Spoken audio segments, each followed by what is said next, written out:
Welcome back to my channel. दोस्तों, आज की कहानी की शुरुआत होते ही हमें देखने को मिलता है कि फीमेल लीड शू को देखते हैं जो कि कर रही होती है कि मैं तो एंगेज्ड हूँ, लेकिन मेरा जो फियांसे है वो मेरी सिस्टर के साथ इन्वॉल्व है। फिर एक दिन जब मैं उससे मिलने के लिए गई थी तो मैंने देखा था कि मेरा फियांसे और मेरी सिस्टर दोनों ही वेडिंग बेड पर थे। यह देखकर मुझे बहुत ही ज्यादा दुख हुआ था।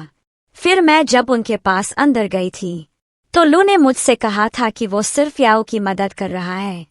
यह सब कुछ देखकर शू निंग को बहुत ही ज्यादा गुस्सा आ रहा था और निंग ने उसी वक्त लू के साथ अपनी एंगेजमेंट भी कैंसिल कर दी थी और वह रोते हुए फौरन ही वहां से भाग गई थी। फिर दूसरी तरफ हम लोग एक बार का सीन देखते हैं जहां पर निंग अपनी फ्रेंड के साथ आई हुई होती है और वो रो भी रही होती है। वह बहुत ड्रिंक करती है। फिर वो अपनी फ्रेंड को बताती है कि पता नहीं क्यों लेकिन उसने मेरे साथ बहुत बुरा किया है। मैंने उसका क्या बिगाड़ा था? उसको मेरे साथ ऐसा नहीं करना चाहिए था। वो मेरे साथ एंगेज्ड होने के साथ साथ मेरी सिस्टर के साथ भी था। इस सब की वजह से मैं बहुत ही ज्यादा सैड हूँ। फिर उसकी फ्रेंड उसको कंसोल करती है और कहती है तुम फिक्र मत करो, तुम देखना तुम्हें भी एक बहुत ही अच्छा मेल मॉडल मिलेगा। तुम्हें सच में एक ऐसा इंसान मिलेगा जो कि तुम्हारी केयर करेगा। लेकिन अभी हम लोगों को यहाँ से निकलना चाहिए। फुरसु निंग को वहां से लेकर जा रही होती है, लेकिन वहां पर सु का अंकल आ जाता है और निंग उससे टकरा जाती है। निंग ड्रंक होती है, इसलिए वह बहकी बातें करती है और सु फौरन अपने अंकल से माफी मांगती है। वो कहती है कि प्लीज आप मुझे माफ कर दें, यह मेरी फ्रेंड है। उस बेचारी का दिल टूट गया है। शादी इस वजह से यह बहुत अजीब हरकतें कर रही है, लेकिन मैं इसको समझा दूंगी। अब मैं इसको अपने साथ लेकर चली जाती हूँ। फिर सु उसको अपने पास पीछे करती है, लेकिन वो सु को धक्का देकर फिर से निंग को हक कर लेती है। तो फेंग कहता है कि ठीक है, तुम एक काम करो कि तुम यहाँ से चली जाओ, उसको मैं घर लेकर चला जाऊंगा। यह सुनकर सु बहुत हैरान होती है और तभी असिस्टेंट सु के मोबाइल में कुछ पैसे भी ट्रांसफर कर देता है। यह देखकर सु बहुत हैरान हो जाती है। फेंग कहता है कि यह पैसे मैंने तुम्हें दिए हैं, अब तुम अपना मुंह बिल्कुल बंद रखना और तुम जहां जाना चाहो तुम वहां जा सकती हो, लेकिन बस यह बात किसी को पता नहीं चलनी चाहिए। तुम्हें समझ आ रही है ना? तो सु फौरन से ओके कर देती है और फिर फेंग ने इनको वहां से उठाकर अपने साथ ले जाता है। नेक्स्ट सीन में हम लोग निंग को देखते हैं जिसको फेंग लाकर बेड पर लेटाता है और वो अपने असिस्टेंट को कॉल करता है। वो कहता है कि जल्दी से कोई सूप बना कर लाओ, लेकिन इससे पहले ही निंग उसको अपने क्लोज कर लेती है। और फिर दूसरी तरफ हम लोग मॉर्निंग का सीन देखते हैं जहां पर वो दोनों वन नाइट साथ स्पेंड कर चुके होते हैं। निंग अभी सो रही होती है और फेंग उसको देखकर सोचता है कि तुमने मेरी बहुत ही ज्यादा मदद की थी। मुझे बहुत बुरा लगा था जब मुझे यह पता चला था कि तुम लू के साथ एंगेज्ड हो, लेकिन शायद गॉड ने मुझे एक और मौका दिया है और मैं इस दफा तुम्हें अपने से दूर नहीं कर सकता हूँ। और तभी हम लोगों को एक फ्लैशबैक का सीन दिखाया जाता है जहां पर फेंग स्विमिंग पूल में डूब रहा होता है और निंग उसको देख लेती है। तो वो फौरन से पानी में छलांग लगाकर फेंग को बचाने के लिए जाती है। जब वो उसको बाहर निकाल कर लाती है और उसको कंसोल करने की कोशिश करती है तो वहां पर निंग के डैड आ जाते हैं और डैड निंग को अपने साथ वहां से खींच कर ले जाते हैं। फेंग ये सब कुछ देखता ही रह जाता है। फिर सीन वापस प्रेजेंट में शिफ्ट होता है और फेंग कहता है कि अब मैं तुम्हें यहाँ से नहीं जाने दूंगा। इतनी देर में निंग की आंख खुल जाती है। वो उठती है और जैसे ही वह अपने साथ सु के अंकल को देखती है, यह देखकर वो बहुत ही ज्यादा हैरान हो जाती है और वह कहती है मुझे लगता है कि इसने मेरा फायदा उठाया है, लेकिन उसके उठने से पहले मुझे यहाँ से चले जाना चाहिए। जब वह भागने लगती है तभी फेंग उसका हाथ पकड़ लेता है और कहता है जो कुछ भी हो चुका है तुम उसको डिनाई नहीं कर सकती हो। मैं चाहता हूँ कि अब जो कुछ भी हो जाए तुम लू से जल्दी ही दूर हो जाओ ताकि तुम और मैं शादी कर सकें।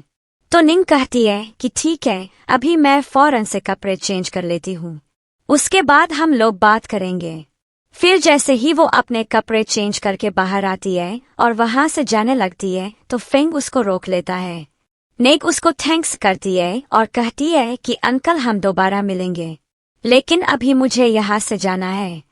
तो फिर फेंग कहता है कि तुम आइंदा से मुझे अंकल नहीं बोलोगी, अभी तुम मुझे ब्रदर बोलोगी और जब हमारी शादी हो जाएगी तो तुम मुझे हस्बैंड बोलोगी। यह सुनकर तो निंग बहुत हैरान होती है। और फिर दूसरी तरफ हम लोग देखते हैं कि निंग और फेंग दोनों कार में बैठे हुए होते हैं। तभी निंग कहती है कि आप मुझसे शादी क्यों करना चाहते हैं, जबकि अगर आप देखें तो आपके लिए तो लड़कियों की लाइनें लगी हुई होंगी। तो फेंग कहता है इसीलिए क्योंकि मैं तुमसे प्यार करता हूँ, अभी नहीं काफी टाइम पहले से। लेकिन यह बात वो निंग के सामने तो बिल्कुल नहीं कर पाता है। तो निंग कहती है कि ठीक है, इस बारे में मैं आपको सोचकर बताऊंगी। और फिर नेक्स्ट सीन में हम लोग निंग को देखते हैं जो कि अपने घर आती है और आने के बाद सबसे पहले वो अपनी और लू के साथ ली गई फोटो को फेंकती है और फिर उसी फोटो पर आग लगा के उस घर से निकल जाती है। कुछ देर बाद जब लू वापस आता है तो वह सोच रहा होता है कि पता नहीं निंग अभी तक मुझसे नाराज क्यों है। वैसे कोई इतनी बड़ी बात भी नहीं हो गई थी। जब वह सोफे पर आकर बैठता है तो तभी उसके पास उसके ग्रैंडपा की कॉल आती है और ग्रैंडपा उसको कहते हैं याओ के साथ तुम्हारा जो भी रिलेशन है इससे मुझे कोई फर्क नहीं पड़ता, लेकिन मैं तुम्हें बता देता हूँ कि तुम निंग के साथ जल्द से जल्द अपना मैरिज सर्टिफिकेट को क्लियर करवाओ। मुझे तुम दोनों की शादी हर सूरत में चाहिए और निंग को मुझसे मिलवाने भी लाओ। मैं एक पार्टी अरेंज कर रहा हूँ। यह कह के ग्रैंडपा कॉल कट कर देते हैं। और फिर लू यह सोच रहा होता है कि पता नहीं अभी तक ने मुझसे कोई कांटेक्ट क्यों नहीं किया होगा। तो वो फौरन से उसको मैसेज करता है कि जल्दी घर वापस आ जाओ, हमें ग्रैंडपा से मिलने के लिए भी जाना है। दूसरी तरफ नेगंग बहुत रड़ सा रिप्लाई देती है लू को और लू कहता है कि यह मेरे साथ ऐसा कैसे कर सकती है। फिर लू उसको सीधा सीधा कॉल करता है। नेंग कॉल अटेंड करती है तो वो कहता है कि यह सब कुछ तुम क्या कर रही हो, कोई इतनी बड़ी बात भी नहीं हो गई थी कि तुम इतना बड़ा वाला मजा रही हो, इतना ड्रामा करने की तुम्हें कोई जरूरत नहीं है। तो ने कहती है कि हम बाद में बात करेंगे, अभी मुझे पैसे चाहिए तो मुझे वो ट्रांसफर कर देना। लू कहता है कि ठीक है, लेकिन उसके बाद तुम्हें पार्टी में जरूर आना पड़ेगा। यह कह के वह कॉल कट करता है और उसको पैसे फौरन भेज देता है। और दूसरी तरफ निंग का मूड बहुत ही ज्यादा खराब हो चुका था। लेकिन तभी डोर नॉक होता है और निंग जैसे ही जाकर डोर ओपन करती है तो सामने ही फेंग खड़ा हुआ होता है। फेंग निंग के लिए कुछ सामान लेकर आया था। निंग कहती है कि इतनी रात को यह सब कुछ लाने की क्या जरूरत थी, आपको मेरे लिए इतना सब कुछ करने की कोई जरूरत नहीं है अंकल, मैं यहाँ पर बिल्कुल ठीक हूँ। तो फिर फेंग कहता है कि मैंने तुमसे कहा था ना मुझे दोबारा अंकल मत बोलना। फिर वो उसको अपने क्लोज करता है और उसको किस कर देता है। और दूसरी तरफ हम लोग नेगंग को देखते हैं जो कि बहुत ही अच्छे से तैयार होकर लू के साथ जा रही होती है। नेंग पीछे वाली सीट पर जाकर बैठती है तो लू कहता है कि आगे आकर बैठो, मैं तुम्हारा ड्राइवर नहीं हूँ कि तुम पीछे वाली सीट पर बैठोगी और मैं कार ड्राइव करता रहूंगा।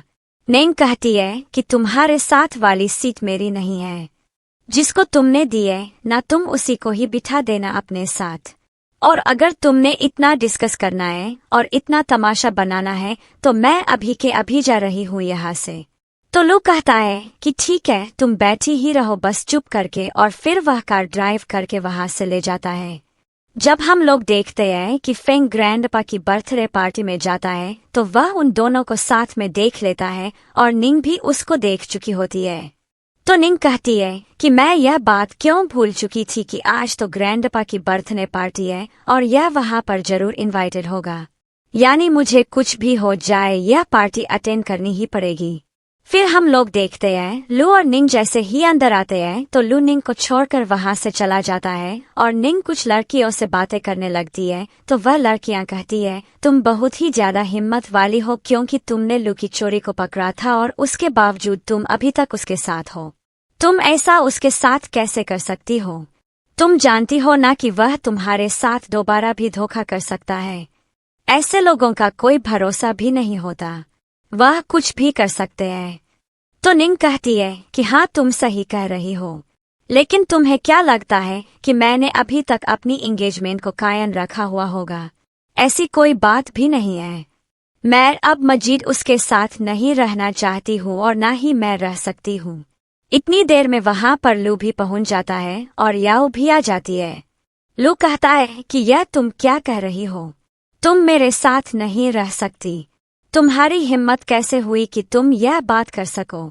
तभी याओ भी कहने लगती है, सिस्टर प्लीज आप मुझे माफ कर दें। उस दिन जो हुआ था वो हमारी इंटेंशंस नहीं थी। हम दोनों ड्रंक थे। शायद उसी वजह से यह सब कुछ हो गया। लेकिन लू तुम्हारे साथ बहुत ही ज्यादा लॉयल है। और फिर लू भी निंग को बहुत बुरा भला कहने लगता है।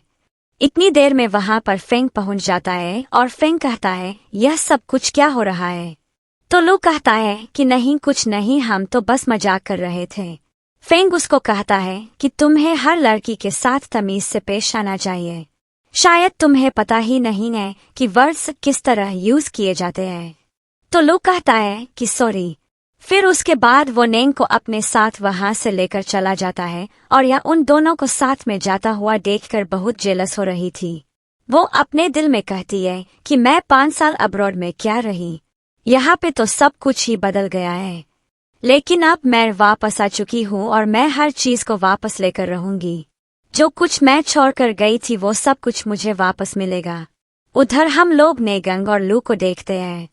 वो दोनों ग्रैंडपा से मिलने के लिए जाते हैं और ऊपर से यह सब कुछ फेंग भी देख रहा होता है। ग्रैंडपा उन दोनों को साथ में देखकर बहुत खुश होते हैं और वह कहते हैं कि अब मैं चाहता हूँ कि तुम दोनों की शादी जल्द से जल्द हो जाए। एक काम करते हैं कि नेक्स्ट मंथ तुम लोगों की शादी रख देते हैं।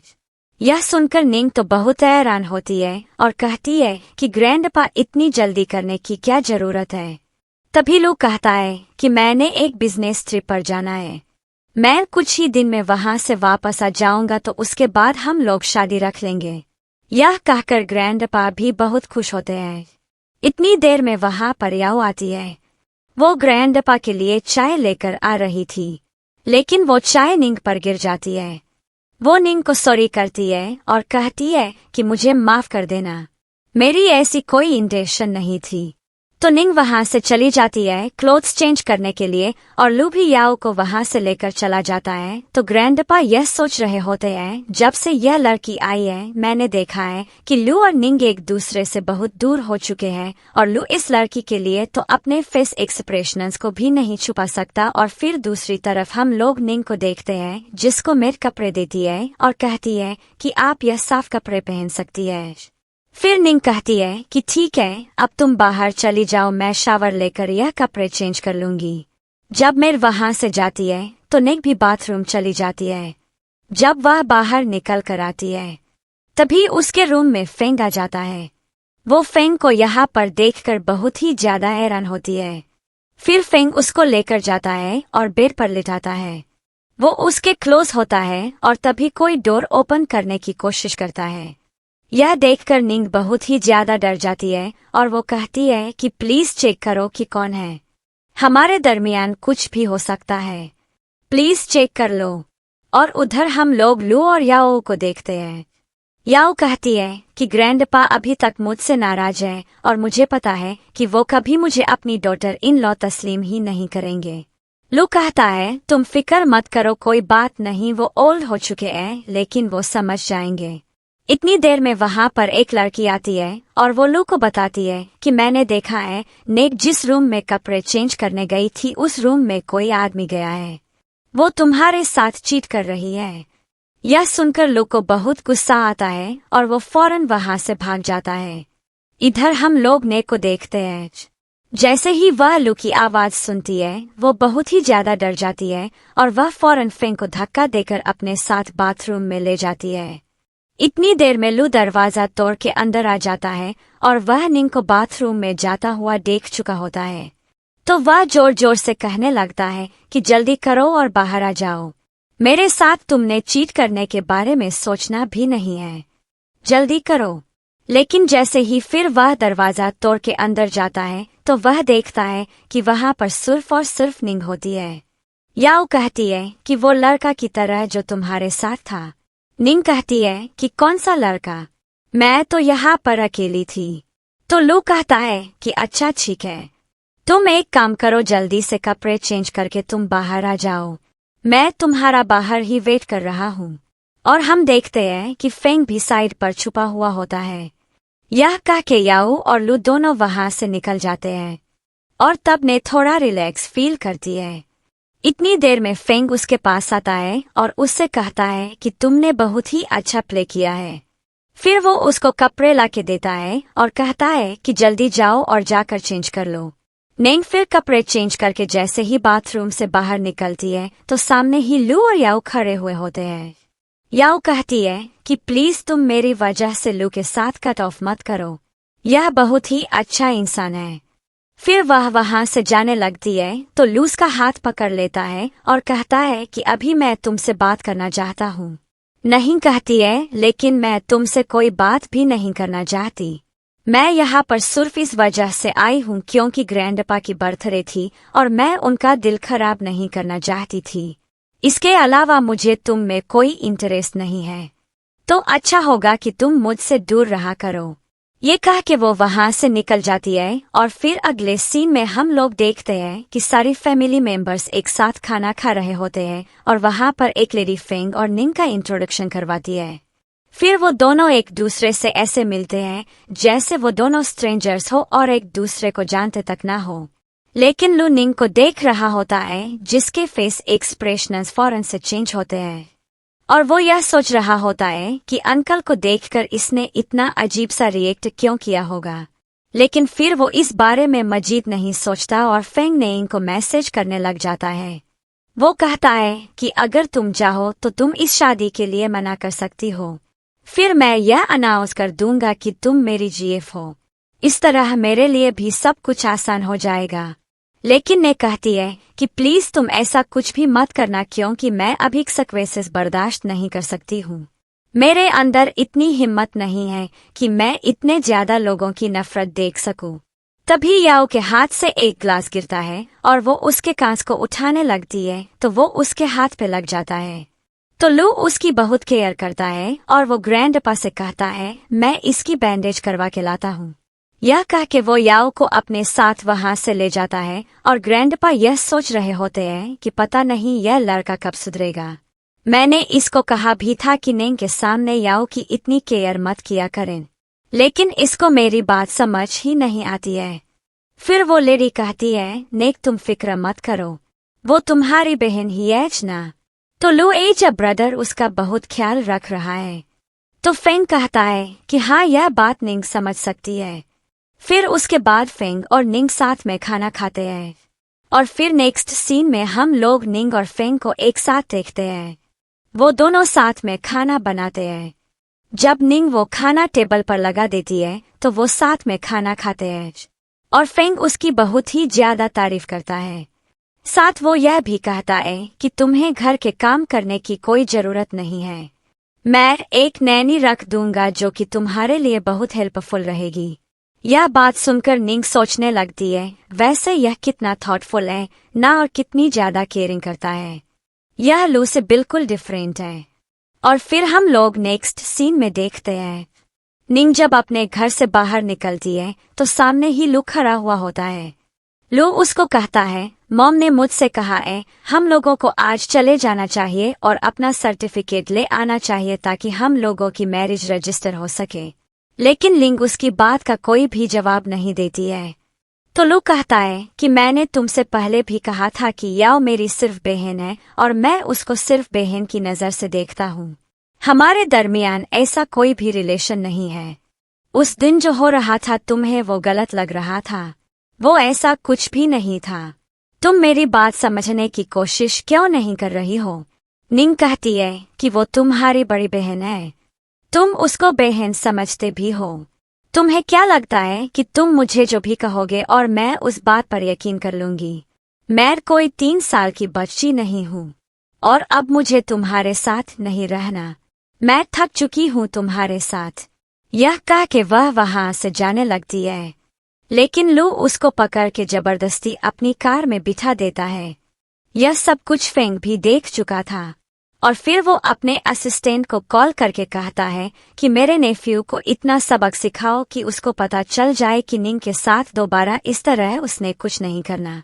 और फिर दूसरी तरफ हम लोग लू और निंग को देखते हैं। वह दोनों ही मॉम से मिलने के लिए जाते हैं। मॉम उन दोनों को साथ में देखकर बहुत खुश होती है। इतनी देर में याओ का मैसेज लू के पास आता है और लू भागता हुआ वहां से निकल जाता है। निंग कहती है कि मॉम आप इसको छोड़े, यह ऐसा ही है, आप आए, मैंने आपको एक बात बतानी है। फिर निंग मॉम को बताती है कि मैं यह शादी नहीं करना चाहती हूँ। मुझे पता है कि मेरी बहन और मेरे फियांसे का क्या रिलेशन है और मैं उन दोनों के दरमियान नहीं आना चाहती। तो मॉम कहती है कि यह तुम क्या कह रही हो, तुम जानती ही हो ना कि ग्रैंडपा कितने ज्यादा खुश है और वो बहुत दुखी हो जाएंगे यह सुनकर। मैं ऐसा नहीं कर सकती हूँ। तुम एक काम करो, तुम अभी मैरिज सर्टिफिकेट ले लो, फिर बाद में जब तुम्हारा दिल करे तुम मुझसे डिवोर्स ले लेना। निंग कहती है कि मैं ऐसा कभी भी नहीं करूंगी। इस तरह सबको लगेगा कि मैं मैरिड हूँ। और क्या आपको नहीं लगता कि यह गर्ल्स के रेपुटेशन के खिलाफ है? ऐसा मैं कभी भी नहीं करूंगी। मैं यही बात आपको बताने के लिए आई थी। यह कह के वो वहां से उठकर चली जाती है। और तभी मॉम फॉरेन से कॉल करती है मिस्टर शन यानी निंग के डैड को और उसको कहती है कि तुम्हारी बेटी ने आज मुझे बहुत ही ज्यादा डिसपॉइंट किया है। मैंने इसीलिए तो इसके ऊपर इन्वेस्ट नहीं किया था ना। कुछ भी करो लेकिन अपनी बेटी को समझाओ, वह मेरे बेटे से शादी क्यों नहीं करना चाहती है। और फिर दूसरे सीन में हम लोग डैड और याओ को देखते हैं। डैड बहुत ही ज्यादा गुस्से में होते हैं और वह कहते हैं मुझे यकीन नहीं आ रहा है कि मेरी बेटी ने लू फैमिली के साथ अपने सारे रिलेशंस खत्म कर दिए हैं। यहाँ तक कि वो इस रिलेशनशिप को भी नहीं रखना चाहती, वो इंगेजमेंट तोड़ना चाहती है। यह वो कैसे कर सकती है? यह सुनकर याओ बहुत ही ज्यादा खुश हो जाती है। तो डैड कहते हैं कि तुम कोई और इंटेंशंस मत रखो और अपने बैड आइडियाज भी अपने पास ही रखना। मुझे उसके ऊपर बहुत ही ज्यादा गुस्सा आ रहा है। अगर यह सब कुछ ना हुआ तो हमारी बिजनेस डीलिंग का क्या होगा? हम तो रातों रात सड़क पर भी आ सकते हैं। मैं उस लड़की को ऐसा करने नहीं दे सकता हूँ। याओ कहती है कि डैड आप निंग के साथ एक गेम खेलें, उसको गेम के अंदर फंसाए ताकि वह लूक के साथ शादी कर सके। और फिर याओ वियर सी स्माइल करती है और उधर हम लोग निंग को देखते हैं जिसको फेंग उसके घर पर छोड़ने के लिए आया था। से वो घर में आ जाती है तो वो बहुत ही ज्यादा थकी हुई होती है। इतनी देर में उसके पास डैड की कॉल आती है और डैड कहते हैं कि तुम आजकल कहाँ होती हो? तुम्हें पता है कि तुम्हारी ग्रैंडपा मिसिंग है। ग्रैंडपा का भी कोई अतापता नहीं है। यह सुनकर वो बहुत ही ज्यादा डर जाती है और हम देखते हैं वो फौरन से भागते हुए डैड के पास जाती है और कहती है डैड मुझे बताए ग्रैंडमा किधर है। और इतनी देर में पीछे से याओ आती है और निंग को बेहोश कर देती है। यानी यह सब कुछ उनका प्लान था। देन हम लोग मॉर्निंग का सीन देखते हैं।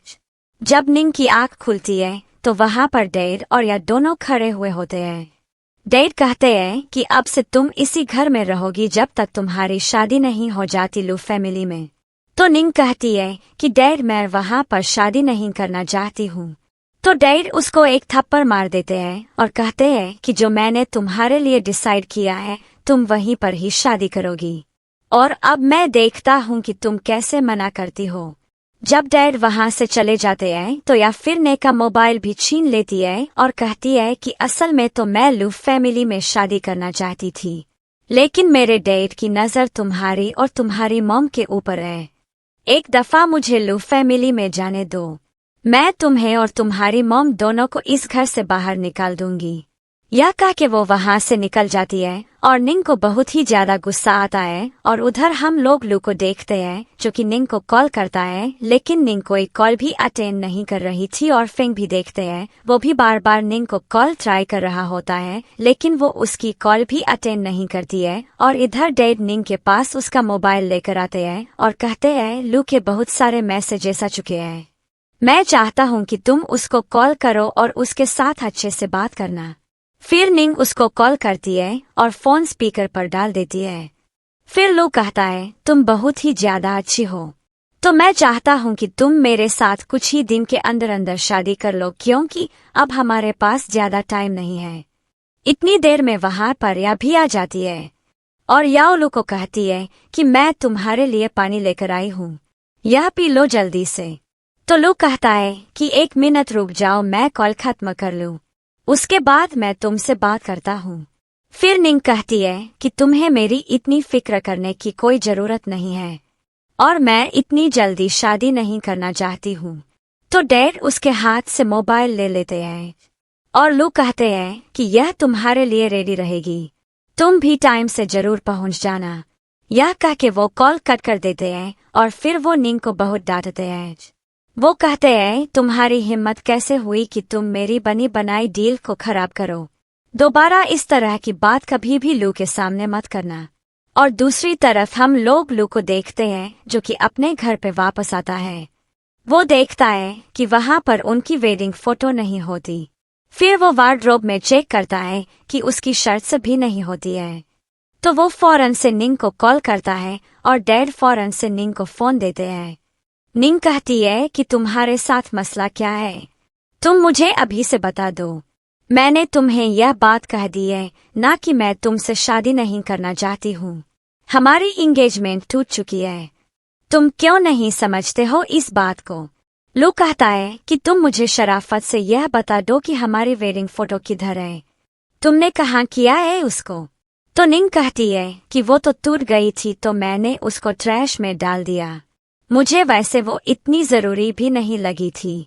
फिर लू गुस्से से कॉल कट कर देता है और अपने ट्रैश में अपनी वेडिंग फोटो को देखकर उसको बहुत ही ज्यादा गुस्सा आता है। और उधर हम लोग फेंग को देखते हैं जिसको असिस्टेंट बता देता है कि नहीं तो काफी टाइम से अपने घर से बाहर नहीं निकली है, हमें पता चला है कि वो अपने घर पर नहीं है, शायद वो अपने डैड के घर पर रह रही है। फेंग कहता है कि ठीक है, जाओ और उसके बारे में पता लगवाओ, मुझे लगता है कि वह किसी मुसीबत में है। जब असिस्टेंट वहां से निकल जाता है तो फिर फेंग कुछ सोचने लगता है और उधर हम लोग डैड को देखते हैं जो कि निंग को गुस्सा करके कहते हैं, मुझे तुम्हारी कम्युनिकेशन को बंद नहीं करना चाहिए, लेकिन मैं तुम्हारे आसपास गार्ड से रखूंगा और तुम यहाँ से कहीं पर भी नहीं भाग सकती हो। यह कह के जब डैड वहां से निकल जाते हैं तो तभी निंग के पास फेंग की कॉल आती है और वो फेंग को बताती है कि प्लीज मेरी बात गौर से सुनना, मुझे मेरे डैड ने अपने घर में कैद करके रखा हुआ है, वह मुझे कहीं पर भी नहीं जाने देते और ना किसी से बात करने देते हैं, प्लीज तुम मेरी आकर हेल्प कर दो। और फिर हम लोग देखते हैं निंग फेंग का वेट कर रही होती है। इतनी देर में फेंग वहां पर आ जाता है और उसको कहता है, तुम नीचे छलांग लगा लो, मैं तुम्हें प्रोटेक्ट कर लूंगा, मैं तुम्हें कैश कर लूंगा, लेकिन प्लीज जल्दी करो। फिर निंग फौरन वहां से छलांग लगाने लगती है, लेकिन उसका पैर स्लिप होता है जिसकी वजह से नॉइस प्रोडक्शन होती है और गार्ड्स फौरन से अंदर आ जाते हैं। लेकिन इतनी देर में निंग फेंग के पास पहुंच चुकी होती है। और फिर अगले सीन में हम लोग देखते हैं कि निंग और फेंग दोनों कार में यहाँ से जा रहे होते हैं। निंग लू को कॉल करके अपनी और उसकी इंगेजमेंट के बारे में बता देती है कि हमारी अब कोई इंगेजमेंट नहीं रही और मैं ब्रेकअप कर चुकी हूँ तुमसे। फिर उसके बाद वह फेंग को भी थैंक्स करती है और कहती है कि तुमने अपने इतने बिजी शेड्यूल में से मेरे लिए टाइम निकाला, यह मेरे लिए बहुत ही ज्यादा है, तुम्हारा इस सब के लिए बहुत बहुत शुक्रिया। फेंग कहता है कि ऐसे थैंक्स नहीं करते हैं और तभी निंग उसको सिक पर किस कर देती है। यह देखकर फेंग स्माइल करता है और फिर निंग वहीं पर ही उतर जाती है। जब फेंग वहां से निकल जाता है तो अनफॉर्चुनेटली याओ भी अपनी कार में वहां से जा रही होती है और जैसे ही वो निंग को रोड पर देखती है तो वह उसके अंदर कार जाके हिट कर देती है। निंग को माइनर से इंजरीज होती है, वह आज उसको मारना चाहती, लेकिन जैसे ही वह फेंग की कार को आता हुआ देखती है वो फौरन से अपनी कार वहां से ले जाती है। फेंग भागता हुआ ने के पास वापस आता है और उसको हॉस्पिटल ले जाता है। दूसरी तरफ हम लोग लू को देखते हैं जो कि बहुत ही ज्यादा ड्रंक था और वो बस यही कहा जा रहा होता है कि तुम्हें मुझसे ब्रेकअप नहीं करना चाहिए था, तुम मुझसे इतनी ज्यादा गुस्सा हो गई हो कि अब तुम हमारी वेडिंग फोटो को भी फाड़ दोगी। तुम्हें ऐसा नहीं करना चाहिए था। इतनी देर में वहां पर या पहुंच जाती है और फिर उसके फ्रेंड्स वहां से उठकर चले जाते हैं और लू अभी तक यही कहे जा रहा होता है कि याओ क्या तुम जानती हो, ने मुझसे बहुत ही ज्यादा नाराज है, इतनी ज्यादा कि उसने हमारी वेडिंग फोटो भी फाड़ दी है। यह सुनकर याओ को बहुत ही ज्यादा गुस्सा आता है और वह कहती है इस लड़की का नाम अब मैं मजीद नहीं सुन सकती हूँ। मैं थक गई हूँ हर जगह पर निंग निंग निंग सुनकर। और फिर दूसरी तरफ हम लोग फेंग को देखते हैं जो कि निंग का बहुत ही ज्यादा ख्याल रख रहा होता है और साथ ही उसको कंसोल भी कर रहा होता है। इतनी देर में सु वहां पर आ जाती है और कहती है तुम दोनों के दरमियान कौन सी केमिस्ट्री चल रही है। यह सुनकर निंग थोड़ा शाई फील करती है और कहती है कि ऐसी कोई बात भी नहीं है। सु कहती है कि अच्छा ठीक है, अब मुझसे छुपाने की क्या जरूरत है, तुम मुझे बता सकती हो, मैं तुम्हारी फ्रेंड हूँ आफ्टर ऑल। तुम जानती हो कि अंकल ने हमारा तो कभी इतना ख्याल नहीं रखा जितना वो तुम्हारा ख्याल रखते हैं। तुम्हें बिल्कुल अपने बच्चों की तरह ट्रीट करते हैं वो। फिर फेंग कहता है कि अच्छा ठीक है, बस बहुत हो गया अब। और सु कहती है कि यह क्या बात हुई, अभी तो मैं आई थी अपनी फ्रेंड से मिलने के लिए। और तभी निंग फेंग को कहती है कि मैं चाहती हूँ मैं एक केस फाइल कर दूँ, इस तरह मुझे कुछ हेल्प मिल सकती है। फेंग कहता है कि हाँ यह तुम ठीक कह रही हो। और फिर वो निंग के पास जाकर बैठ जाती है। निंग कहती है कि मैं चाहती हूँ जब लू की शादी हो तो उसकी शादी पर कुछ इस तरह हो कि उसकी शादी स्पॉइल हो जाए। और तभी फेंग अपने असिस्टेंट को यह मैसेज कर देता है लू की शादी को एक तमाशा बना देना और मैं उसी टाइम उसी स्पॉट पर निंग को प्रपोज करने के लिए आऊंगा। और फिर नेक्स्ट सीन में हम लोग वेडिंग का सीन देखते हैं जहां पर सब लोग पहुंच चुके होते हैं और लू ये सोच रहा होता है कि पता नहीं अभी तक ब्राइड की एंट्री क्यों नहीं हुई है। कुछ ही देर में वहां पर निंग आ जाती है लेकिन उसने ब्राइडल ड्रेस वह नहीं किया था। सारे गेस्ट उसको देखकर बातें करने लगते हैं। वो कहते हैं कि पता नहीं यह इस तरह क्यों ड्रेस अप करके आई है, हालांकि यह तो इसकी अपनी शादी है ना। फिर जब निंग स्टेज पर जाती है तो लू कहता है क्या तुम मेरे साथ मजाक कर रही हो, तुम आज ब्राइड बन के आना चाहती थी और तुम तो ऐसे आ गई जैसे तुम किसी के फ्यूनरल पे आई हो, इस तरह नहीं चल सकता, प्लीज जाओ और जाकर ड्रेस अप करके आओ। तो निंग कहती है कि मैं तो ऐसे ही आऊंगी और मुझे तुमसे कोई शादी नहीं करनी है, तुम तो अडॉप्टेड सिस्टर से ही शादी करोगे ना, तुम्हारा तो चक्कर भी उसी के साथ ही चल रहा था। यह सुनकर एक लड़की कहती है कि क्या अडॉप्टेड सिस्टर के साथ ऐसा कैसे हो सकता है। फिर लू कहता है कि प्लीज इस तरह की बातें अभी मत करो, आज हमारा वेडिंग डे है और मैं इसको रन नहीं करना चाहता हूँ, प्लीज। और तभी निंग सबको यह अनाउंस कर देती है कि मेरे फियांसे और मेरी सिस्टर दोनों का आपस में चक्कर चल रहा है और अभी से नहीं, इसको काफी टाइम हो चुका है।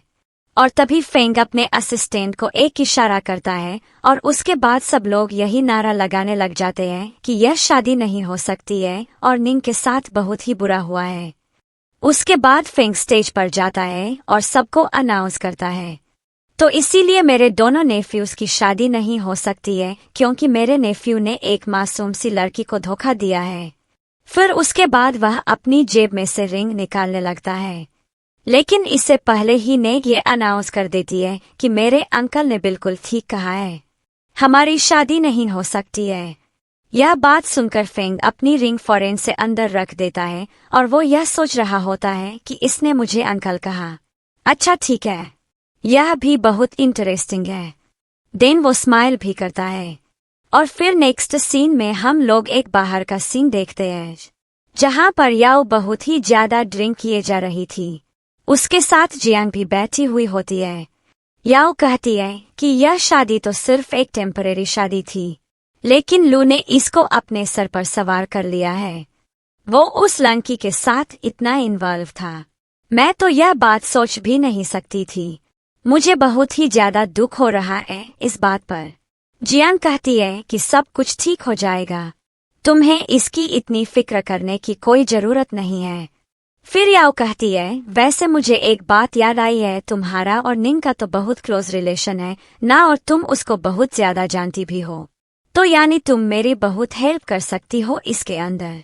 जियांग कहती है कि हाँ, मैं तुम्हारी हेल्प कर सकती हूँ। यह सुनकर याओ बहुत खुश हो जाती है और फिर वह अपने दिल में कहती है, निंग अब तुम देखो मैं तुम्हारे साथ करती क्या हूँ। मैं तुम पर ऐसी जगह से वार करूंगी जहाँ से तुमने कभी सोचा भी नहीं होगा। और फिर दूसरी तरफ हम लोग नेक को देखते हैं जो कि कंपनी में होती है और वो अपनी एम्प्लॉय से कुछ बातें कर रही होती है। इतनी ही देर में उसके पास कॉल आती है और उसको बताया जाता है ग्रैंडमा को हार्ट अटैक हुआ है और वह इस वक्त हॉस्पिटल में है। उनकी हालत बहुत ही क्रिटिकल है। कुछ ही देर में तुम्हें यहाँ पर पहुँचना पड़ेगा क्योंकि उनके साथ कुछ भी हो सकता है। यह सुनकर वो बहुत ही ज्यादा डर जाती है और फौरन वहां से भागती है। देन हम लोग देखते हैं वह जैसे ही हॉस्पिटल पहुंचती है, साथ साथ वह फेंग को भी इन्फॉर्म कर चुकी थी। उसके बाद वो वहां के नर्स से मिलती है और नर्स उसको बताती है उनको जब यहाँ पर लाया गया था उनकी हालत बहुत ही ज्यादा खराब थी, बस आपको विश करना चाहिए कि वो ठीक रहे। अभी तो डॉक्टर्स उनको ऑपरेट कर रहे हैं। फिर वो नर्स उसको एक वीडियो दिखाती है और कहती है कि उसको यहाँ पर लाने वाली यह लड़की थी। उस वीडियो को देखकर निंग कहती है कि यह तो मुझे बिल्कुल जियांग की तरह लग रही है, यानी कि इसको यहाँ पर जियांग लेकर आई है। इतनी देर में ऑपरेशन थिएटर से डॉक्टर्स भी आ जाते हैं और डॉक्टर फिर बताते हैं कि हम उनको रेस्क्यू नहीं कर सके हैं, आप अपने ग्रैंडमा की फ्यूनरल की तैयारी शुरू कर दें। यह सुनकर निंग बहुत ही ज्यादा शॉक्ड हो जाती है। फिर कुछ ही देर में जब वहां पर डेर आते हैं और कहते हैं कि क्या हुआ है मेरी मॉम के साथ, मुझे पता है कि यह सब कुछ तुमने ही किया होगा। तो नहीं कहती है कि जाए ना और जाके अपनी उस प्यारी बेटी से पूछे जिसने यह सब कुछ किया है। जियांग लाई थी ग्रैंडमा को यहाँ पर और पता नहीं उसने ग्रैंडमा के साथ किया क्या है। फिर तभी डैड उसके ऊपर हाथ उठाने लगते हैं, लेकिन फेंग वहां पर पहुंच जाता है और उनका हाथ रोक लेता है। फिर वो कहता है कि आप अपनी बेटी के ऊपर इस तरह हाथ नहीं उठा सकते हैं। तो डैड भी फौरन से इनोसेंट बन जाते हैं और कहते हैं, सॉरी मैं भूल गया था, असल में मेरी मॉम इस दुनिया से चली गई है, तो मुझे समझ ही नहीं आ रहा था कि मैं क्या कर रहा हूँ। ठीक है, अब मैं अपनी मॉम को लास्ट टाइम देखने जाता हूँ। यह कह के वो वहां से चले जाते हैं और निंग अपने दिल में सोच रही होती है कि यह लोग कितने ज्यादा मकार हैं। सब कुछ करने के बाद यही लोग इनोसेंट बन जाते हैं। उनके साथ तो कुछ ऐसा होना चाहिए जो कि यह डिर्व करते हो। और फिर दूसरी तरफ हम लोग फ्यूनरल का सीन देखते हैं जहां पर निंग बहुत ही ज्यादा सैड होती है और वो कहती है कि ग्रैंडमा इस दुनिया में सबसे ज्यादा प्यार आप ही मुझसे करती थी। आपने मुझे बहुत सी चीजें सिखाई हैं और अब आप ही मुझसे दूर जा चुकी है। अब मैं अपने आप को कैसे संभालूंगी। इतनी देर में वहां पर लू भी पहुंच जाता है और उसके साथ याओ भी होती है। लू जब निंग को देखता है तो उसके पास आकर बैठता है और उसके साथ बैठकर वो उसको कंसोल करने की कोशिश करता है, लेकिन निंग कहती है प्लीज तुम मुझसे दूर हो जाओ। लू कहता है तुम इतनी मीन कैसे हो सकती हो, आज तो ग्रैंडमा की डेथ है, तुम आज के लिए तो प्लीज मुझे कंसोल करने दो। निंग कहती है क्यों, मैं तुम लोगों को क्यों कंसोल करने दूं, तुम सब लोगों की वजह से मेरी ग्रैंडमा आज मेरे पास नहीं है, तुम सब लोगों ने मिलकर मारा है उनको। डैड कहते हैं तुम यह क्या बकवास कर रही हो। निंग कहती है ठीक है, तो फिर आप लोग मुझे यह बताएं कि ग्रैंडमा को इतना अचानक हार्ट अटैक क्यों आ गया था। मुझे पता है कि उनको ऐसा कुछ दिया गया है जिसकी वजह से उनको हार्ट अटैक आया है और मैं आप में से किसी को भी माफ नहीं करूंगी। इतनी ही देर में फेंग भी वहां पर पहुंच जाता है और वह लू को एक थप्पड़ मारता है और कहता है कि तुम्हारी हिम्मत कैसे हुई कि तुम निंग के साथ इस तरह से बात कर रहे हो। यह देखकर लू को बहुत गुस्सा आता है और वह निंग को कहता है तुमने मेरे साथ बिल्कुल भी ऐसा नहीं किया है, तो मैं तुम्हें बाद में देख लूंगा। फिर वो वहां से निकल जाता है और जियांग यह सोच रही होती है कि फेंग ने के बारे में कुछ भी बुरा नहीं सोच सकता है। वो हर जगह पर आजकल ने को प्रोटेक्ट करता फिर रहा है। मुझे तो लगता है कि कुछ गड़बड़ है। और फिर उधर हम लोग डैड को देखते हैं, जिसके पास जियांग जाती है और कहती है कि डैड आप इतनी फिक्र मत करें। आपको क्या लगता है कि वो मिस्टर लू के साथ शादी नहीं करेगी तो आपकी बिजनेस डील खराब हो जाएगी? ऐसा कुछ भी नहीं होगा। आप जानते हैं ना कि आजकल फेंग उसकी बहुत फिक्र कर रहा है। फेंग भी तो लू फैमिली का एक हिस्सा है ना, तो आपको इस बारे में फिक्र करने की जरूरत नहीं है। हमारा फ्लू फैमिली के साथ सब रिलेशंस बने रहेंगे। डैड उसकी बात सुनकर कुछ सोचने लग जाते हैं। और फिर दूसरी तरफ हम लोग कंपनी का सीन देखते हैं, जहां पर नेंग बाकी क्लाइंट्स के साथ मीटिंग कर रही होती है और उनकी कोऑपरेशन हो जाती है। जब सब वहां से निकल जाते हैं तो एक लड़की ने को गिलास लाकर देती है। नेक जब वो पानी पीती है तो तभी उसको चक्कर आना शुरू हो जाते हैं। इतनी देर में वहां पर एक लड़का लिन पहुंच जाता है, जो कि निंग के साथ जबरदस्ती करने की कोशिश करता है। और फिर वहां पर जियांग आती है और उन दोनों की इसी तरह की साथ में पिक्चर्स क्लिक करती है और कहती है कि लिन तुम्हारा जो दिल करे आज तुम इसके साथ कर लो। तुम मेरे कजिन हो और आज मैं तुम्हें इस बात का मौका देती हूँ। तुम्हारा जो दिल चाहता है तुम वो करो। और तभी लिंग जियांग को कहती है कि इसका यह मतलब है कि तुमने मुझे ड्रग्स दिए हैं। जियांग कहती है कि हाँ दिए तो है, लेकिन तुम्हें बहुत लेट पता चला। फिर जियांग वहां से निकल जाती है और लिन दोबारा से निंग के साथ जबरदस्ती करता है। लेकिन इतनी देर में फेंग वहां पर पहुंच जाता है और उन दोनों को दूर करता है। देन असिस्टेंट वहां पर आता है और लिन को अपने साथ पुलिस स्टेशन ले जाता है। तभी लिंग कहती है कि मेरी तबीयत बहुत खराब हो रही है, प्लीज कुछ करो। फेंग कहता है कि ठीक है, मैं तुम्हें अभी हॉस्पिटल लेकर चलता हूँ। फिर वह उसको उठाकर अपने साथ वहां से ले जाता है। और फिर दूसरी तरफ हम लोग हॉस्पिटल का सीन देखते हैं, जहां पर फेंग वेट कर रहा होता है कि निंग को कब होश आएगा।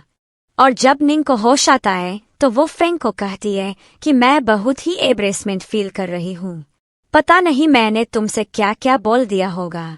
तो फेंग स्माइल करता है और कहता है कोई बात नहीं, तुमने ऐसी कोई बात नहीं की थी मुझसे। और उधर हम लोग जियांग को देखते हैं। जब वह डैड के पास जाती है तो डैड उसको थप्पड़ मार देते हैं और कहते हैं कि तुम्हारे कर्ज की वजह से लू फैमिली की रेपुटेशन डाउन हुई है। तुम जानती हो ना कि वो हमसे अपने सारे कनेक्शंस खत्म भी कर सकते हैं। तुम्हें किसने कहा था कि तुम इतना फजूल प्लान करो? जियांग कहती है कि डैड आप फिक्र मत करें, मैं कुछ करती हूँ। लिन पुलिस स्टेशन से बाहर आ जाएगा और सब कुछ पहले जैसा हो जाएगा। और फिर अगले सीन में हम लोग लू को देखते हैं, जो कि काफी ज्यादा डिप्रेस होता है। या उसके पास आती है और उससे कहती है कि अब तो हम लोग इंगेज्ड हैं ना, तो हम लोगों को अपने बारे में कुछ बातें करनी चाहिए। लेकिन लू कहता है कि मैं तुमसे कोई बात भी नहीं करना चाहता। फिर वो वहां से उठकर चला जाता है। तभी वहां पर जियांग आती है और जियांग याओ को कहती है तुम इतनी फिक्र मत करो, मेरे पास निंग की एक वीडियो है और बहुत सारी फोटो भी है, जिसकी वजह से हम उसको ब्लैकमेल कर सकते हैं। फिर जियांग वो फोटो याओ को भी दिखाती है और याओ कहती है कि यह तो बहुत ही अच्छा रहेगा, एक काम करो तुम इसको पब्लिक कर दो। और फिर जियांग वियर सी स्माइल करती है। नेक्स्ट सीन में हम लोग फेंग और निंग को देखते हैं। जैसे ही वह दोनों घर वापस आते हैं तो निंग के पास कॉल आती है और उसको बताया जाता है तुम इंटरनेट पर चेक करो, तुम्हारे बारे में पोस्ट की गई है और उसके ऊपर बहुत ही अजीब अजीब सी बातें लिखी गई है। यह सुनकर निंग बहुत डर जाती है और फिर हम लोग देखते हैं कि निंग और फेंग दोनों घर के अंदर आ चुके होते हैं। निंग कहती है कि तुमने क्या सोचा है इस बारे में?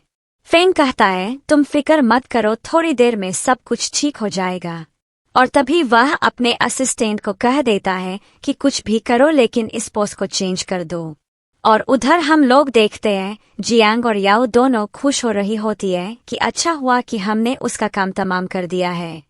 अब निंग की रेपुटेशन वैसे भी डाउन हो जाएगी और लिन भी बाहर आ सकेगा। फिर जियांग जब चेक करती है तो उसको पता चलता है कि पोस्ट चेंज हो चुकी है। यह चीज वो या को भी दिखाती है और कहती है कि तुम देखो यहाँ पर निंग की जगह तुम्हारी और मिस्टर लू की बातें हो रही है। यह देखकर याओ को बहुत ही ज्यादा गुस्सा आता है और जियांग कहती है, मुझे पता है कि यह सब कुछ फेंग ने किया है। इसका यह मतलब हुआ कि वो हर जगह पर उसको प्रोटेक्ट करता फिर रहा है। और फिर उधर हम लोग फेंग और निंग को देखते हैं।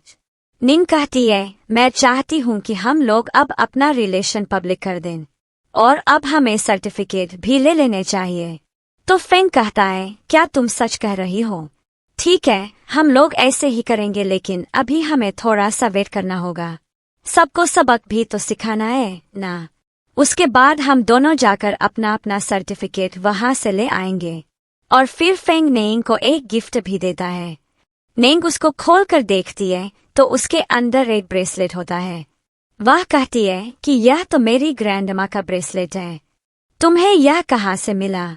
तो फेंग बताता है कि मैं एक ऑक्शन पे गया था और वहां पे मुझे यह पता चला था कि यह तुम्हारी ग्रैंडमा का है। मुझे पता था कि तुम उनसे बहुत प्यार करती हो, तो इस वजह से यह मैंने तुम्हारे लिए खरीद लिया है। यह सुनकर निंग बहुत खुश हो जाती है और वो फौरन से फेंग को हक कर लेती है। कहती है कि तुम एक बहुत ही अच्छे इंसान हो। और फिर दूसरी तरफ हम लोग लिंग को देखते हैं जो कि डैड और जियान से मिलने के लिए जाती है। फिर वो डैड को कहती है, आप अपनी बेटी को घर में ऐसे छुपाकर नहीं रख सकते हैं। इसने मुझे नुकसान पहुंचाने की कोशिश की है और पुलिस इसको ढूंढ रही है। आपको चाहिए कि आप पुलिस को इन्वेस्टिगेट करने दें।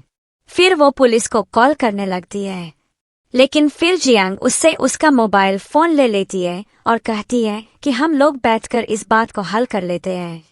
फिर डैड कहते हैं, हाँ यह बात सही रहेगी, तुम मुझे बताओ कि तुम क्या चाहती हो मुझसे। तो ने कहती है कि मैं चाहती हूँ कि आप अपनी कंपनी में से मुझे कुछ शेयर्स दें।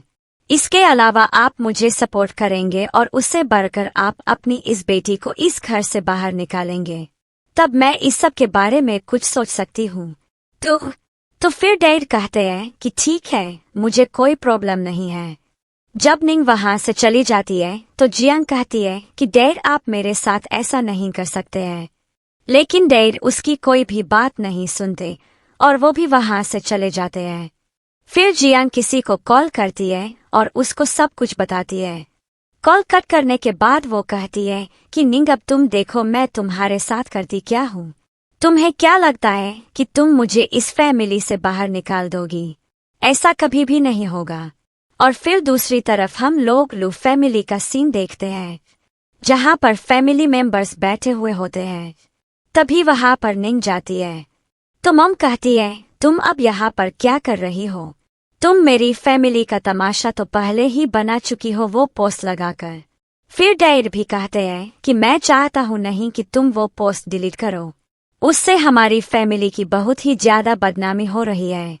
और फिर याओ भी मॉम के सामने इनोसेंट बनने का नाटक करने लग जाती है और बार बार रोने लगती है और मॉम उसको कंसोल कर रही होती है। ने कहती है कि मैं ऐसा नहीं करूंगी क्योंकि याओ ने मेरे साथ बहुत ही बुरा किया है। उसने मेरी पोस्ट क्यों लगाई थी? अब यह सब कुछ उसका रिजल्ट है, तो इसीलिए अच्छा है कि उसको यह सब कुछ भुगतने दें। इतनी देर में वहां पर फ्रैंक भी पहुंच जाता है और वो लू की मॉम को कहता है कि आप इसके साथ ऐसा कैसे कर सकती है, जबकि आप भी जानती है कि आपका बेटा गलत था, आप फिर भी उसको सपोर्ट कर रही है। मुझे आपसे इस चीज की उम्मीद बिल्कुल नहीं थी। यह सुनकर मॉम थोड़ा एम्बेरेस फील करती है और फिर फ्रैंक कहता है कि जिसके साथ जो भी हुआ है वो सब वो डिर्व करते थे, किसी के साथ भी कुछ गलत नहीं हुआ है और अगर लोग को अपनी गलती समझ में आ जाएगी तो मैं वो पोस्ट भी खुद हटवा दूंगा। फिर निंग वहां से निकल जाती है और हम लोग देखते हैं कि निंग की ग्रैंडपा से मुलाकात हो जाती है। ग्रैंडपा कहते हैं, मुझे पता चला है कि तुमने क्या किया है। तुमने यह सब कुछ क्यों किया? क्या तुम सच में लू से शादी नहीं करना चाहती हो? तो नहीं कहती है कि नहीं ग्रैंडपा, वो बिल्कुल भी मेरे काबिल नहीं है और न ही मैं उससे शादी करना चाहती हूँ। वो बहुत ही मीन इंसान है।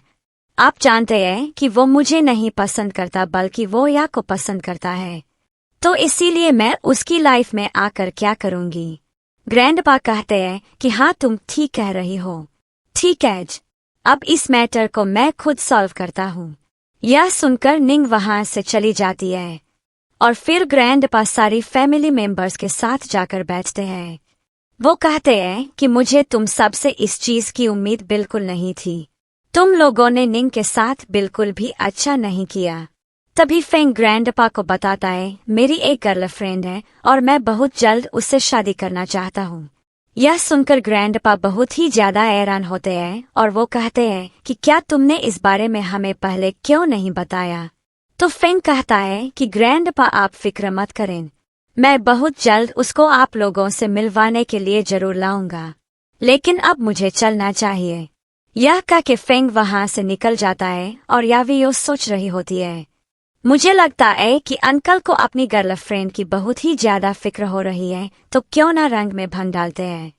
फिर वो आन को कहती है कि अब चौके अंकल ने अपने लिए किसी को ढूंढ लिया है ताकि वो उससे शादी कर सके, तो हमें भी उसके लिए गिफ्ट्स प्रिपेयर करने चाहिए और आन का गिफ्ट मैं खुद ही प्रिपेयर करूंगी।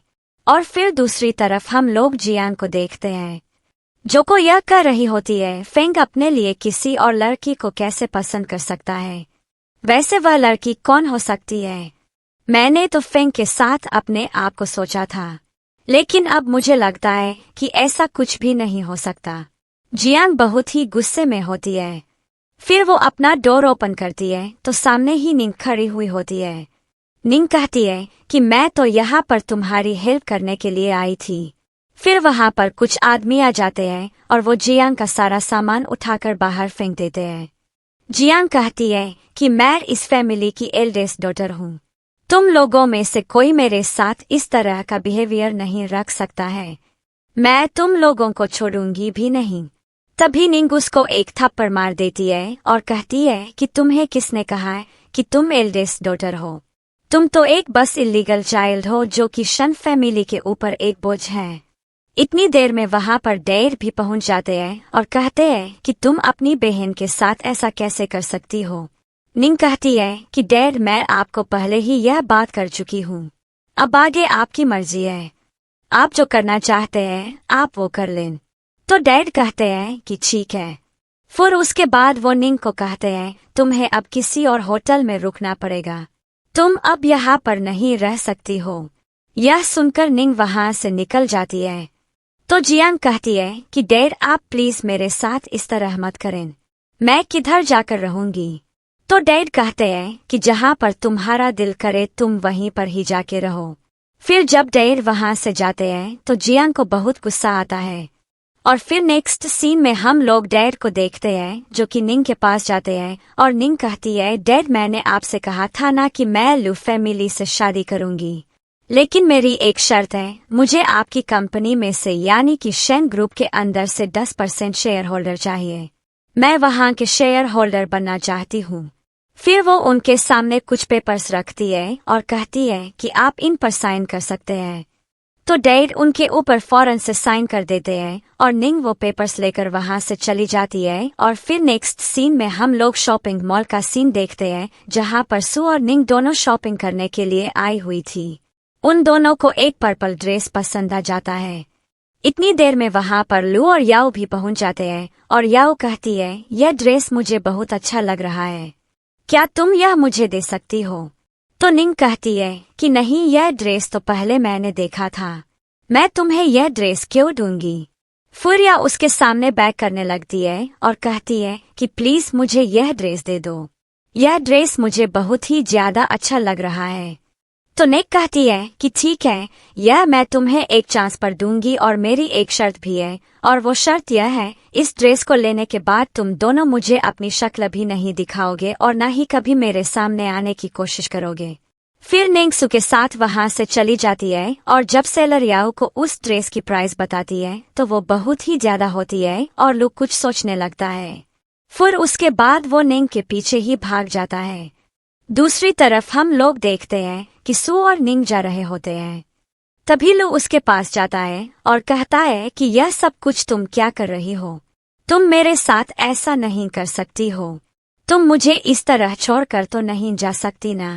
निंग कहती है मुझे लगता है कि तुम पागल हो चुके हो, हमारा पहले ही ब्रेकअप हो चुका है और अब मेरा एक न्यू बॉयफ्रेंड भी है, इसलिए तुम्हारे लिए अच्छा होगा कि तुम मुझसे दूर रहो। तभी वहां पर या आ जाती है और निंग और सु वहां से निकल जाती है।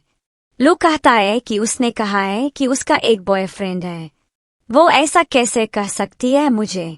तभी वह देखता है कि निंग और सु दोनों उसके अंकल की कार में बैठ रही होती है। वह देखकर कहता है कि यह तो मेरे अंकल की कार है। फिर वह सोचने लगता है कि कहीं इसका बॉयफ्रेंड मेरे अंकल ही तो नहीं है। यह सब कुछ तो बहुत ही खराब होता जा रहा है। तभी याओ कहती है कि सब में रूट क्या है। नहीं, यहाँ पर शॉपिंग करने के लिए आई थी और अब अंकल उसको यहाँ से पिक करने के लिए आ गए। यह सब कुछ सिंपल ही तो है। तभी लू कहता है कि हाँ, शायद तुम ठीक कह रही हो। ठीक है, अब मैं जा रहा हूँ, तुम भी अपने घर चली जाना। यह कह के वो वहां से निकल जाता है। और फिर नेक्स्ट सीन में हम लोग फेंग और निंग को देखते हैं। वो दोनों कार में साथ बैठे हुए होते हैं और उन दोनों के पास उनके मैरिज सर्टिफिकेट होते हैं, यानी फाइनली अब उन दोनों ने शादी कर ली थी। तभी फेंग के पास ग्रैंडपा की कॉल आती है और ग्रैंडपा कहते हैं, तुमने अपनी मैरिज रजिस्टर करवा ली और तुमने मुझे बताया तक नहीं, तो अब तुम फौरन से यहाँ पर पहुँच जाओ। तो फेंग स्माइल करता है और कॉल कट कर देता है। उसके बाद वह नेगन को बताता है कि हम लोगों को ग्रैंडपा बुला रहे हैं और हम लोगों को अभी के अभी जाना होगा। तो नेग थोड़ी नर्वस हो रही होती है। फेंग कहता है कि तुम्हें नर्वस होने की कोई जरूरत नहीं है, वो ग्रैंडपा है, वही ग्रैंडपा जिनके पास तुम पहले जाती थी। तो निंग कहती है कि हाँ, तुम सही कह रहे हो, लेकिन पहले हमारा इस तरह का कोई रिलेशन नहीं था, और जब उनको यह सब कुछ पता चलेगा तो उनके साथ क्या होगा मैं कुछ नहीं जानती हूँ। शायद वह सैड भी हो जाए यह सुनकर। फेंग कहता है, इस तरह कुछ भी नहीं होगा, तुम फिक्र मत करो। फिर नेक्स्ट सीन में हम लोग देखते हैं वो दोनों लू फैमिली पहुंच चुके होते हैं। फेंग कहता है, मैं ग्रैंडपा को लेकर आता हूँ। जब वो वहां से चला जाता है तभी वहां पर लू आता है और लू निंग को कहता है, शुक्र है कि तुम वापस आ चुकी हो, मुझे पता है कि तुम मुझे एक और चांस देने आई हो। एना, अब हम दोनों बहुत ही ज्यादा खुश रहेंगे, देखना। प्लीज अब तुम मेरे साथ चलो और सब कुछ भूल जाओ, हम लोग चल के शादी कर लेते हैं। फिर वो उसको खींचने लगता है, लेकिन तभी वहां पर फेंग पहुंच जाता है और उसको धक्का देता है और उसको बताता है, नेइंग अब मैरिड है, यह तुम्हारी आंट है, तुम्हें इसकी अब रिस्पेक्ट करनी पड़ेगी। फिर उसके बाद हम लोग देखते हैं वहां पर लू फैमिली के सारे मेंबर्स आए हुए होते हैं और फेंग सबको यह अनाउंस कर देता है कि मैंने शादी कर ली है। तो आंट कहती है, नेग, मैं तुम्हें तो एक बहुत ही अच्छी लड़की समझती थी, लेकिन तुमने मेरी सारी उम्मीद पर पानी फेर दिया है। मुझे यह लगता था कि तुम मेरे बेटे की वाइफ बन सकोगी, लेकिन अब तो तुम इस काबिल ही नहीं हो। तभी याओ कहती है कि क्या तुमने यह बात सोची है कि आउटसाइडर्स को जब पता चलेगा तो वो क्या कहेंगे। फेंग कहता है कि हमें आउटसाइडर से कोई मसला नहीं है, शादी हम दोनों ने करनी थी और वो हम लोग कर चुके हैं, इसके बाद कोई भी जो बात करेगा उससे हमें कोई फर्क नहीं पड़ता। और फिर फेंग लू को कहता है कि तुमने बहुत ही अच्छा किया कि तुमने इसको छोड़ दिया, तुम जानते हो कि गॉड ने मुझे एक और चांस दिया है, वैसे भी यह तुम्हारे साथ खुश न रह सकती, अब तुम देखो मैं इसको कितना खुश रखता हूँ। यह सुनकर लू को बहुत गुस्सा आता है और फिर लू के डैड कहते हैं, तुम मेरे भाई हो इसलिए मैं तुम्हें यह कह रहा हूँ कि तुम इस शादी को अभी के अभी खत्म कर दो, डिवोर्स दे दो इस लड़की को। तो फेंग कहता है कि आपको क्या लगता है, मैं अब 30 साल का हो चुका हूँ और मैं ऐसे ही किसी से उठा के शादी कर लूंगा। मैं अब एक मिसोर इंसान हूँ और मुझे पता है कि मुझे किसके साथ क्या करना है। आप मेरे बड़े भाई हैं, आपको मेरी यह बात समझनी पड़ेगी, मैं इसको डिवोर्स कभी भी नहीं दूंगा। इतनी देर में वहां पर ग्रैंडपा पहुंच जाते हैं और ग्रैंडपा उन दोनों की शादी से बहुत ज्यादा खुश होते हैं, वो निंग को गिफ्ट भी देते हैं। सब लोग यह देखकर बहुत ही ज्यादा हैरान होते हैं, लेकिन फेंग बहुत ही ज्यादा खुश होता है। और फिर दूसरी तरफ हम लोग निंग को देखते हैं जो कि अपने डैड के पास जाती है और अपने डैड को कहती है, जियांग अब आपके पास वापस कभी भी नहीं आएगी क्योंकि उसको पुलिस अरेस्ट करके ले जा चुकी है। डैड यह सुनकर बहुत हैरान होते हैं। तभी वहां पर फेंग भी आ जाता है और तभी निंग कहती है, डैड मैंने वो फाइल रेडी कर ली है, अब आप मेरे शेयर्स मेरे हवाले कर दें। फिर निंग डैड को वो फाइल दे देती है और डैड उस पर फौरन से साइन कर देते हैं। तभी फेंग असिस्टेंट को कहता है, अब से सारी शन ग्रुप, कंपनी और फैमिली सब कुछ हमारा हो चुका है। डैड यह सुनकर बहुत हैरान होते हैं और कहते हैं कि तुम लोगों ने मुझे धोखा दिया है, यह तुम लोगों ने बिल्कुल भी अच्छा नहीं किया। और डैड की तबीयत खराब होने लगती है। तो नहीं कहती है, डैड अब यही सब कुछ डिर्व करते थे क्योंकि आपने मेरी ग्रैंडपा को मारा है, सॉरी मुझे आपके साथ ही सब कुछ करना पड़ा। यह कह के वो बाहर निकल आती है और फिर दूसरी तरफ हम लोग देखते हैं फेंग और नेक ग्रैंडपा से मिलने के लिए गए हुए होते हैं। तभी वहां पर याओ आती है और कहती है, नेक तुम मेरी खुशियों की दुश्मन हो और इसलिए मैं तुम्हें मार दूंगी। फिर वो उसको नाइफ से मारने लगती है, लेकिन फेंग उसको प्रोटेक्ट कर लेता है। तभी वहां पर आंट आती है और याओ आंट के गले पर वही नाइफ रख देती है। फेंग कहता है कि ऐसा कुछ भी मत करना, वरना पुलिस तुम्हें आकर यहाँ से ले जाएगी। और तभी आंट बेहोश हो जाती है तो याओ फौरन वहां से भागती है और कहती है कि मैंने कुछ भी नहीं किया, मैंने कुछ भी नहीं किया। लेकिन वो ज्यादा दूर तक नहीं जा सकती और निंग और फेंग उसका पीछा करते हैं और उसको बचा लेते हैं। फिर वहां पर पुलिस आती है और फेंग कहता है कि पुलिस तुम्हें मेंटल हॉस्पिटल छोड़ आएगी क्योंकि मुझे लगता है कि तुम मेंटली तौर पर अभी इमेच्योर हो तो तुम्हें थोड़े ट्रीटमेंट की जरूरत है। जब यागो पुलिस वहां से ले जाती है तो फेंग निंग को कहता है कि तुम डर तो नहीं गई थी ना, तुम ठीक तो हो, तुम्हारे साथ कुछ हुआ तो नहीं। तो निंग कहती है कि नहीं मैं तो ठीक हूँ, लेकिन तुम अपने बच्चे से पूछो कि यह ठीक है या फिर नहीं। यह सुनकर फैक पैरासो कंफ्यूज होता है, लेकिन फिर वो बहुत हैरान होता है और कहता है, क्या इसका मतलब यह है कि मैं डैड बनने वाला हूँ। यह सुनकर तो वो बहुत ही ज्यादा खुश हो जाता है। फिर वो दोनों अपने हैप्पी मोमेंट साथ स्पेंड करते और इसी के साथ यह कहानी यहीं पे खत्म हो जाता है। तो दोस्तों आप मुझे कमेंट्स में बताइए कि आपको वीडियो कैसा लगा। And thank you so much friends for watching this video. आज के लिए बस इतना ही दोस्तों, मैं आपसे मिलती हूँ अब नेक्स्ट वीडियो में, तब तक के लिए बाय बाय।